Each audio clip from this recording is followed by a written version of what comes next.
Time for another award-winning mailbag edition of Seahawks Today by Chat Sports. Tyler Jones here with you. Appreciate you joining us. This comes from our live show that we do on Wednesdays at 6 p.m. Eastern, 3 p.m. Pacific, where you can use the hashtag Seahawks or Super Chat to be a part of our mailbag where we answer these questions in real time. And so if you missed this mailbag on the live edition, it's okay.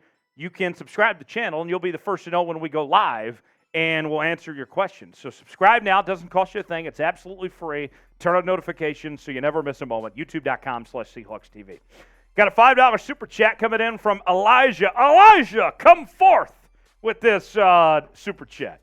I think the Seahawks should draft either Will McDonald or Eli Ricks in the late second or early third. Eli Ricks. Thank you, Elijah, for that. Will McDonald, I don't think is going to be around when the Seahawks pick in the second round. I think Will McDonald is going to be a first-round pick. Eli Ricks, that's more likely. I could see that potentially happening, that he could be available in the second or third round for the Seahawks there. But Will McDonald, his stock is starting to rise a bit. The star pass rusher out of Iowa State. As a Big 12 football fan, I am so glad that Will McDonald is leaving the Big 12 and on to the NFL. He's going to be a really good football player. Thanks, Elijah, for that Super Chat. A lot of letters here. The ZXKUQYB. I don't know what that means. We'll go with it. $2 Super Chat. Thank you for that. At 5, Jalen Carter. 20, Bijan Robinson. So Tex would love to see Bijan in the Seahawks uniform, but I'll be honest here, the Seahawks, where they pick at 20, I bet Bijan's actually gone by then. And not to mention, although the Seahawks have a need at the running back spot, you already have a Pro Bowl caliber running back there with Kenneth Walker. I don't think you need to draft Bijan as well when you got other things to take care of, as far as I'm concerned, with that running. The running back position can be taken care of later. That can be a day 3 thing. Jalen Carter at 5, I'd love that idea. I think Jalen Carter would be awesome to have with Seattle with that number 5 pick. Thanks for the $2 Super Chat there. $54 Super Chat. Bang! From Jaime. Jaime writes, let's go. We got Bobby back. Hell yeah, we did. Bobby Wagner is back in Seattle. Spam 54 in the comments. This is unbelievable. This is a celebration. This is a big deal to have Bobby Wagner back. And as I've said many times, and I'll reiterate on this program once again, with Bobby Wagner coming back, here's what you get. Okay, you get an all-pro linebacker. You get a guy that loves Seattle, that loves this organization, that wants to be there. And on top of that, you also fill a need, a position of need that when you looked at this Seahawks team, I mean, you moved on from Cody Barton. Jordan Brooks coming off an ACL injury. We don't know when he's going to be back. Not only did you fill a position of need, but you filled it with one of the best linebackers in the league. It's a win-win, and it's a team-friendly deal. Just $7 million. I love all of it. Jaime, it's a reason to rejoice and celebrate.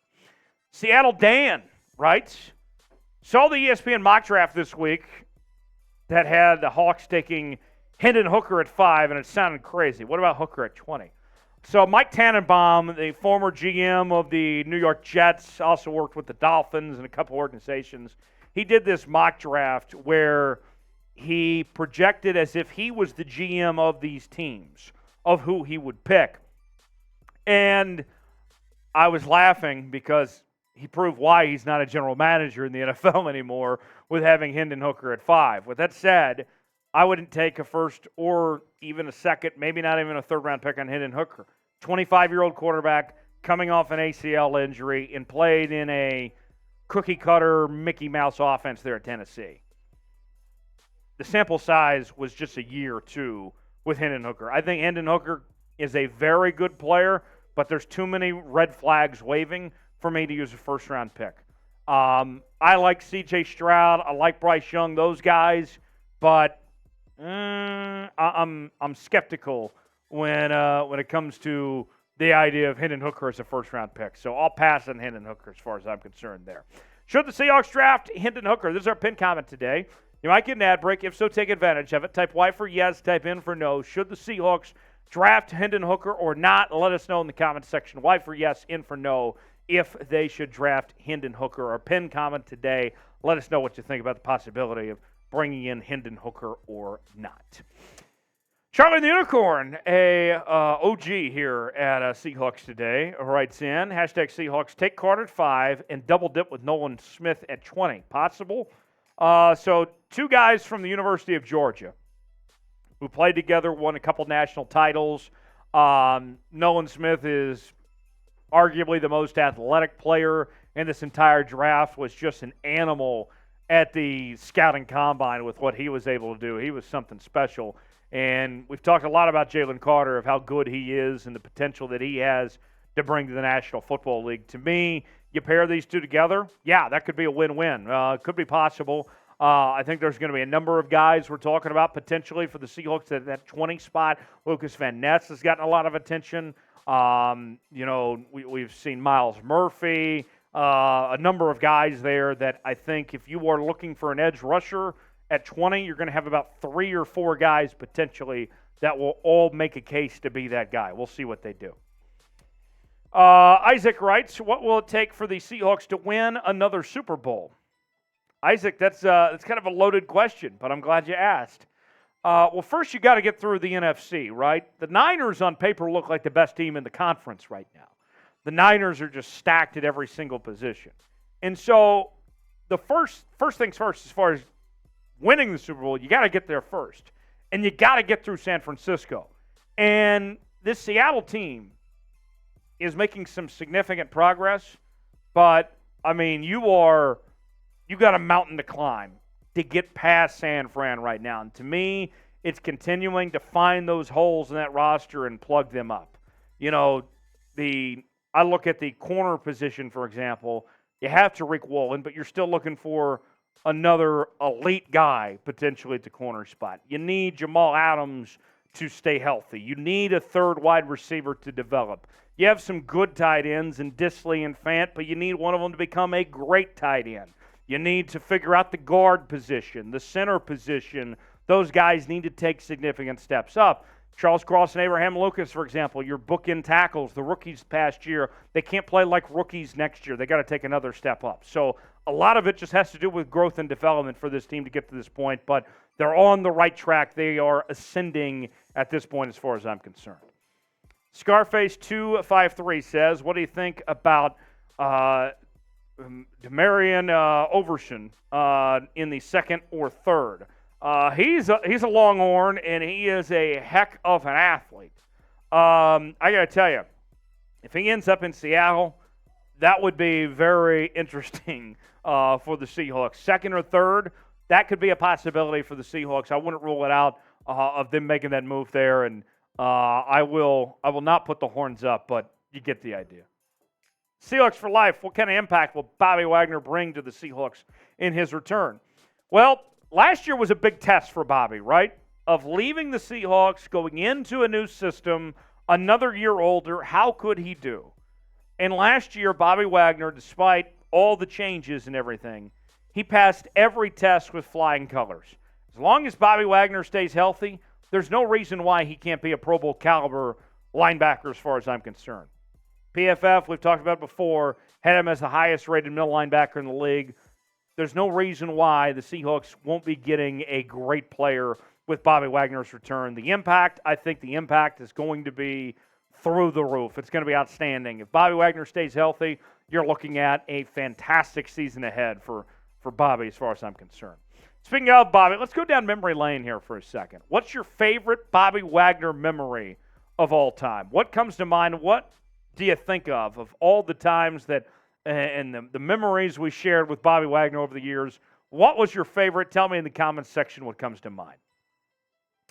Kaylee writes in, hashtag Seahawks, do you think it's likely that all that the Seahawks could trade for a running back other than Henry, someone like Kamara?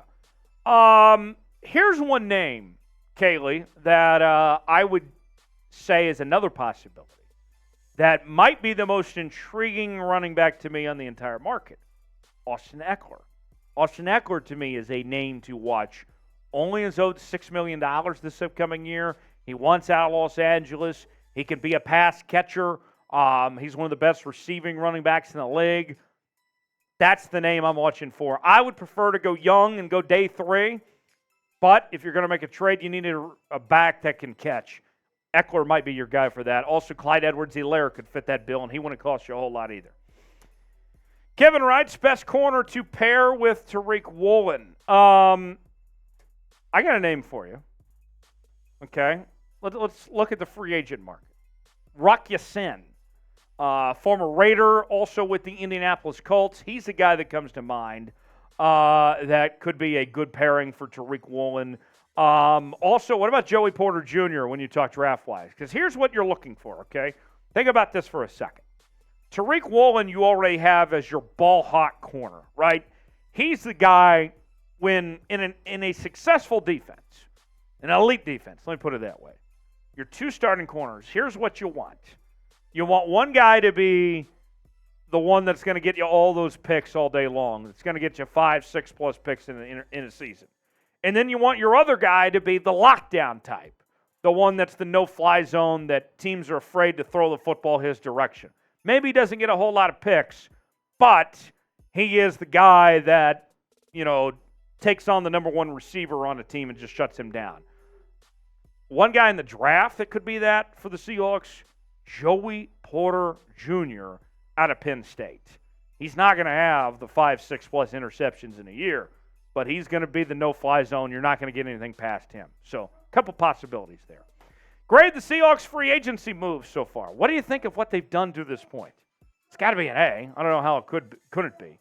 I remember last week we were talking about KJ Wright was saying that the Seahawks offseason so far was like a B+ or B- rather because it was incomplete, that they needed to bring Bobby back.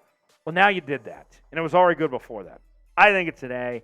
Grade it for me in the comment section. Tell me what you think of the moves so far. Time for a couple more questions. Let's go to Peter, who I assume is a Virginia Tech Hokies fan. How do we feel about drafting 2 defensive players in the first round? I think that there's a pretty decent chance that the Seahawks go with 2 defensive players in the first round. They have certainly focused a lot on defense, it seems, so far, in what we've looked at with the offseason.